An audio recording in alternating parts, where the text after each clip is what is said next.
Assalamualaikum warahmatullahi wabarakatuh. Teman-teman, apa kabar hari ini? Semoga selalu sehat, diberi kesehatan, keselamatan, ketentraman lahir batin dunia akhirat. Teman-teman, dalam perkembangan suatu berita informasi, apalagi ini di masa-masa capres ya, kita masih berinteraksi tentang bagaimana suasana perpolitikan di negeri ini ya, biar kita tidak menilai negatif dengan segala sesuatu yang terjadi agar kita tetap berpikiran positif aja. Ini di saat ini ada yang lagi viral ini ya. Bagaimana kabar dengan sebuah koalisi yang begitu hebatnya, yaitu koalisi perubahan, di mana koalisi ini memang sepertinya tidak mau atau tidak ingin meneruskan ibaratnya program pemerintah yang kemarin gitu ya, agak enggan gitu ya. Dan bagaimana keadaan koalisi ini kita lihat satu video berikut ini. Assalamualaikum warahmatullahi wabarakatuh. Hamdan syukranillah amma ba'd. Sahabat Indonesia Plural yang saya hormati dan saya banggakan. Kita akan nonton keributan di koalisi perubahan. Maka benar apa kata Julpan Lindan, ini bukan koalisi perubahan, tetapi koalisi perlubahan. Kenapa? Karena bahan-bahannya kurang lengkap. Iman politik mereka ketika partai itu masih lemah.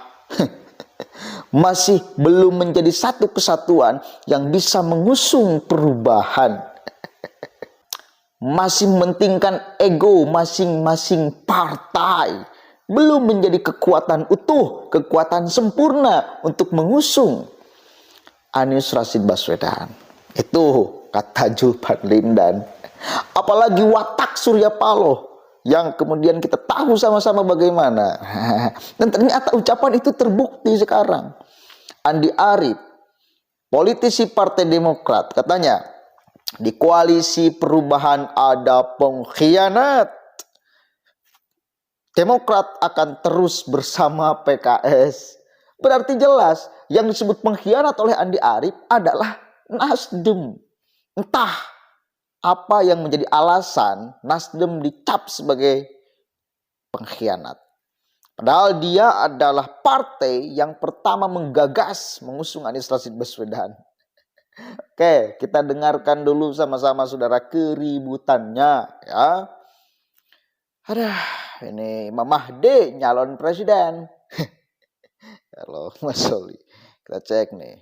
Ini ada pengkhianat di dalam koalisi. Menyasar ke siapa, Bang? Mungkin ada jawaban lain. Ya, saya kira tentu Andi Arief lah yang paling tahu dia itu mengarahkan kemana.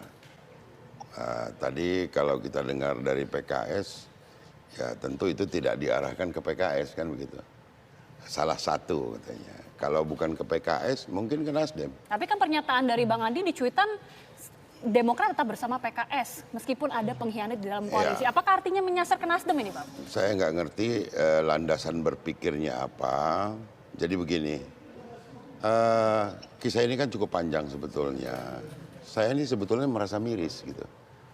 Saya tahu Pak SBY ya, Presiden ke-6 kita, itu beliau adalah orang yang boleh dikatakan paling santun di Indonesia ini, salah satu yang paling santun, menitis juga kepada Bung AHY sebagai anak muda yang menjabat sebagai ketua umum partai, juga paling santun juga dalam menata kata beliau itu dalam menyampaikan narasi-narasi. Nah hari ini entah kenapa pada beberapa waktu yang lalu kemudian orang yang sama ini juga menyatakan mungkin ini lama karena akan Bang Surya itu mau jadi cawapres. Menurut saya itu tidak mencerminkan sama sekali titisan dari Pak SBY itu selaku orang yang kita akui paling santun itu, sangat santun dalam bertata kata, tiba-tiba hari ini ada. Apakah begitu model di sana saya nggak paham. Dan sudahlah, kalau ada hal-hal yang memang belum dapat dicapai ya dari keinginan-keinginan yang ada itu, jangan kemudian yang dituduh, yang dikedepankan justru malah tuduhan-tuduhan. Untuk apa itu? Kita berkoalisi ini bukan untuk saling menuduh. tapi untuk bekerja sama untuk kebaikan bangsa. Tapi apakah ini desakan agar segera diputuskan siapa pendamping Anies Baswedan, Bang Bestari Barus? Ya tentu, kalau kita akan ikut dalam satu kontestasi, maka menjadi penting siapa yang akan duduk sebagai pasangan. Namun, kan butuh waktu ini. Apa juga gunanya kita terburu-buru ketika yang seharusnya kita temukan adalah yang paling baik dan yang paling bisa merekatkan koalisi ini supaya bisa bersama-sama, ya kan, yang paling punya apa namanya itu yang bisa kemudian saling membantu memenangkan secara signifikan, kan itu butuh waktu. Dan inilah menurut saya ujian pertama bagi Pak Anies Baswedan untuk kemudian membawa perubahan itu sendiri. Teman-teman, ini satu video yang menarik ya. Andi Arief mengatakan bahwa ada pengkhianat di dalam koalisi dan dia akan tetap bersama dengan PKS. Artinya apa? Andi Arief ini menuju kepada Partai Nasdem ya. Jadi Partai Demokrat ini kelihatannya memang lagi ada masalah dengan Partai Nasdem gitu ya. Apalagi ini Partai Nasdem pun mengatakan bahwa AHY sebagai anak SBY yang dulu santun seharusnya tidak mengatakan hal-hal yang membuat Partai Nasdem ini agak kecewa gitu ya. Dan ini membuktikan bahwa koalisi perubahan ini ternyata nggak kompak. Nah, bagaimana nasib Anies Baswedan? Ini kelihatannya ini memang agak kisruh ini ya. Mau mencari wakil aja kelihatannya belum bisa menentukan dengan pasti karena koalisinya saja juga kelihatannya lagi nggak beres ini.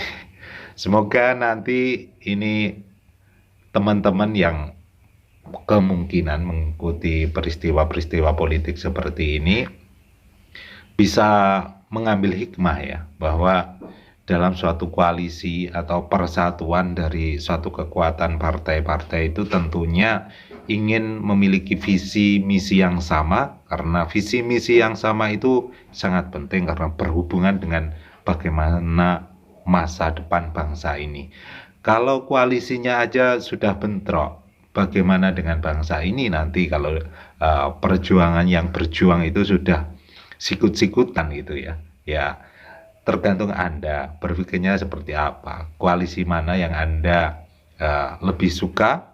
Koalisi yang sikut-sikutan atau koalisi yang damai, tenang, seperti itu ya. Karena ini membawa suatu tujuan, suatu visi bangsa yang lebih besar lagi untuk kemajuan dan persatuan visi misi menuju kesejahteraan masyarakat di seluruh Indonesia gitu ya. Apalagi ini masa-masa pencapresan, harus jeli bagaimana Anda memilih calon yang cocok dengan hati nurani dan pikiran Anda.